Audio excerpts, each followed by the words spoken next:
Hiya guys, Nigel here, Nigel's Land Rover channel and also Nigel's modelling bench. This is my second video on the channel, and this time it's about a real Land Rover. As I think I mentioned before, I've got a 2011 2.4 TDCI Puma. I bought it just before the 2.2 came out because I heard about DPFs and stuff and I thought I don't want that. So I bought the 2.4. Love it a bit. So I know a lot of people don't like them, but I really love it a bit. So I love the improved heater and everything, and I just love it a bit, basically. The build quality on these things is not the best. I think the older ones were far better. There's a lot of pretty poor design, I think, in the they must have had a nightmare assembling them. Some of the stuff it's just jammed in, and as you know, with a lot of modern cars, it's all clipped together and stuff, and it's awful. But yeah, mine needs a bit of TLC. A lot of the metal bracketry on it is starting to get a bit dodgy and rusty in places, so that needs dealing with. And also there's this like silver plating, like a matte silver, it must be a zinc plating or something, on some brackets and stuff, and they're all starting to show little tiny signs of little bits of rust coming through. But as I said, mine's a 2011, so she's 8 years old now, so it's not, you know, it's only to be expected. But yeah, I wish they'd sort of done a better job, really. And also I want to get the chassis painted and everything, but without removing the whole body, so I'm going to be doing it in stages. So this video is all about getting the heater out. Now, I've got a couple of tiny leaks in mine that I want to deal with, and I thought the only way to deal with it properly is to completely strip the bulkhead inside and out, well, inside anyway, and find where these leaks are. So what I wanted to do was get the actual heater out, because I want to take the wings off anyway. So I thought I need to get the heater out, so let's see how to go about it. If you look in the manual, the manual you can download, they've used a left-hand drive version. Yeah, thanks for that, Land Rover, being a British company and everything. They've used a left-hand drive Land Rover, and page 842 of that manual is where it starts to tell you about how to remove the heater blower, which is the part of the heater under the bonnet. And the first bit it says is remove air inlet duct. Okay, you can't. On the 2011 right-hand drive, you can't. You have to take the heater blower motor out to get the inlet duct out, or you have to remove the complete wing, within a wing and everything, to get the heater blower motor out. So you have to take the inlet duct out to get the heater blower motor out, but you have to take the heater blower motor out to get the inlet duct out. Yep, I'm serious. So in this video I'm going to show you how. Have a look and I'll see you at the end. Hello guys, this is a quick video I'm putting together on how to get the heater out of your Land Rover Defender TDCI. This is the 2.4 TDCI. This doesn't apply to earlier models. It was only the Puma that had this type of heater. And I can't see any videos or any information, and the actual manual you can download online is rubbish similar to this, because it refers to a left-hand drive vehicle. So obviously on the right-hand side there's a lot more room. So as you can see, I've already removed it, so I'm going to go through how to remove it in a minute, but obviously I can't show you how to physically remove it because it's quite a wrestle. I don't have anything to put my camera on, and it takes two hands, and also you wouldn't like to hear the swearing. So first thing to do is you need to remove this air intake. This is the air intake for your heater. So you've got these 7 screws around the outside here. So we take these out. As you can see, I've already undone them. You will find there's probably a lot of gunk and rubbish under here, but the screws don't seem to rust. I mean, this one's, what, 8 years old now, and these screws just came out. So remove that cover. And then under here we've got 2 more screws, you can see here, and these actually hold the ducting in for the heater. So again, the manual tells you undo these screws and take it out. Yeah, right. I cannot see for the life of me how you can get this out without taking the heater out. So there we go. So that's that. They're out. Then inside here, we've got this bracket. You can see mine's already loose. You've got a bolt at the top here. Let me try and get a better angle for you. There's a bolt at the top. You can see there. There's a bolt there, and then there's another bolt down the bottom there. They're M5 bolts, 8mm head, so they need to come out. Sorry, they're actually M6 bolts. So those two need to come out,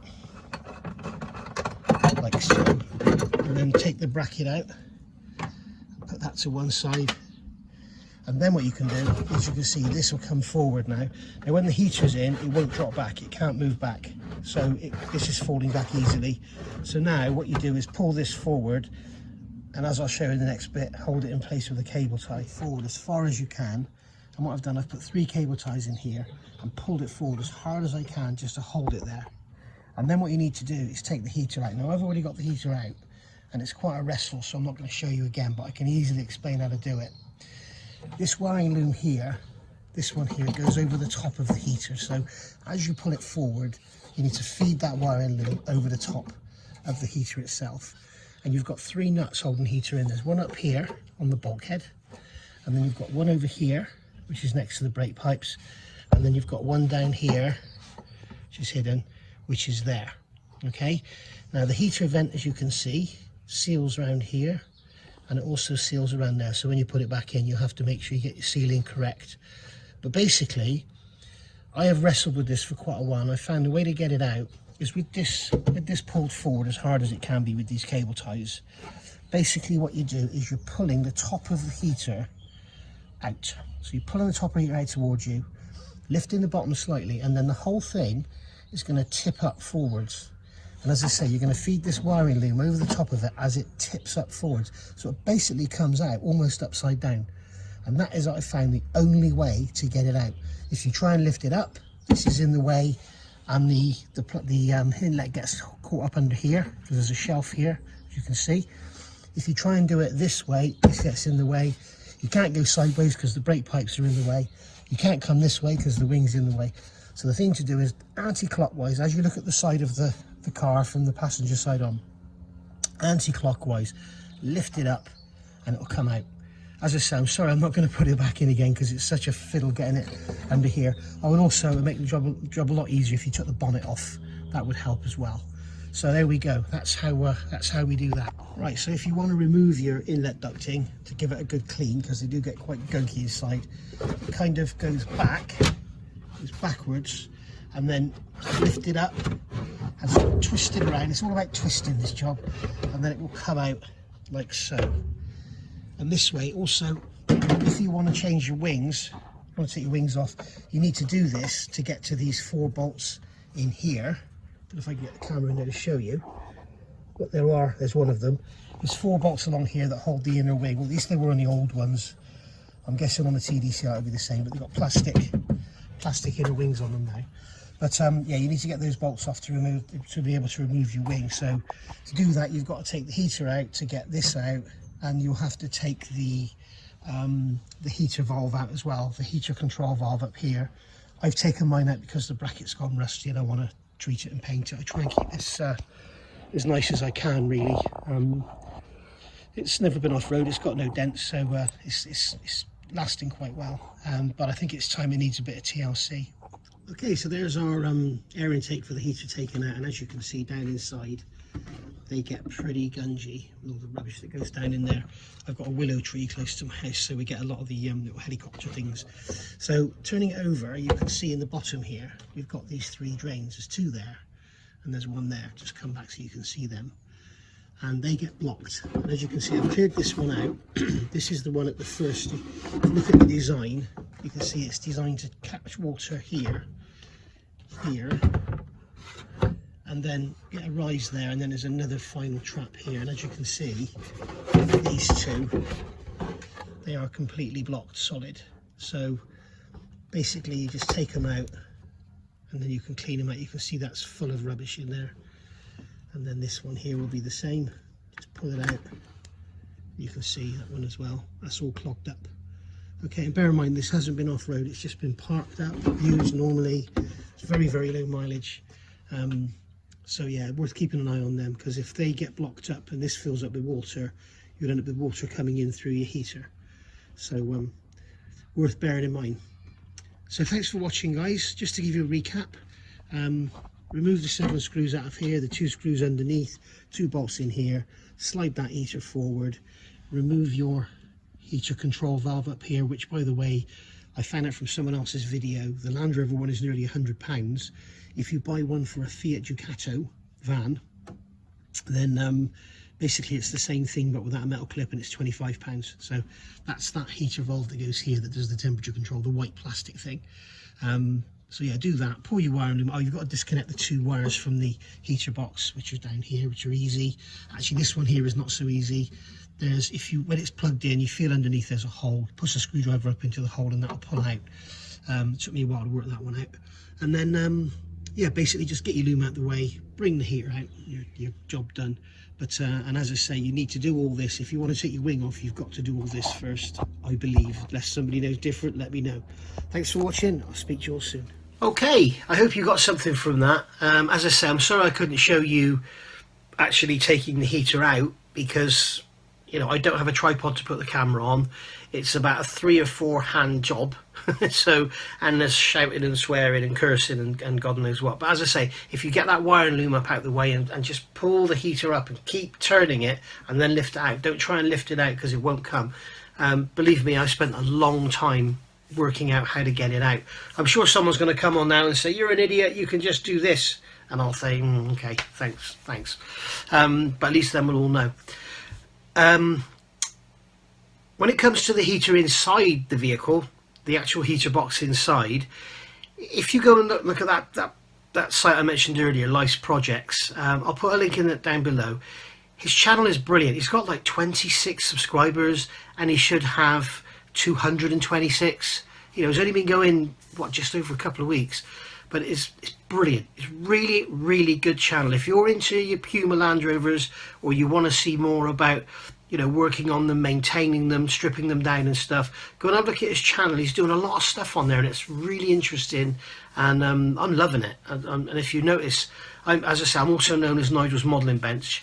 It's all the models, and I've commented on there a lot. You know, it's really good channel, and I've learnt a lot from it. But you'll see on there that he's having a real job removing the heater, and I've learnt from that.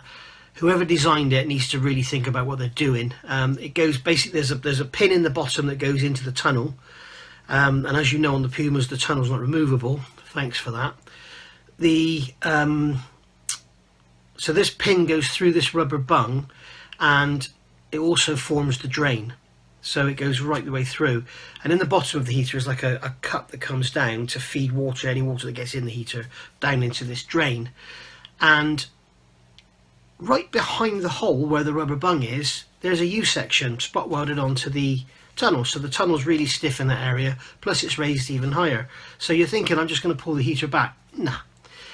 There's also a square block that comes out behind the ECU on the bulkhead. It's about this square, and if you imagine there's a hole in the bulkhead. This is the bulkhead here, here's your ECU, here's your heater, and it's got this square bung that goes through this hole, and it's about, I don't know, 50 mil long. So you can't lift it up out of the bung at the bottom, and you can't pull it back because of the ridge in the tunnel. So you've got to literally take the 4 nuts out, disconnect your heater pipes, and literally get your hands on top of it and just pull it back as hard as you can. And it makes some horrible scraping noises, but it does actually come back. As I say, in that video he shows you the area that he actually scraped the plastic trying to get it out. But it's ridiculous. It is ridiculous the way this has been designed, and the heater and everything. So yeah, I hope you've enjoyed this. As I say, I'm sorry I couldn't show you taking any of it out, but I don't have a tripod. I must get myself one, and then we can do some proper videos. But go and have a look at the Life's Project. I'm not sure of his name, actually, come to think of it. But it's a great channel. Go on there, subscribe. There's loads to see. He's got a few videos on. He's done engine work, gearbox work, clutch, all the interior, the bulkhead and all that. It's great. Chassis painting, and he's always out there in all weathers, and it's normally bloody wet. This is England, great. So anyway, thanks for watching. Hope you enjoyed it, and I'll see you all soon. Bye for now.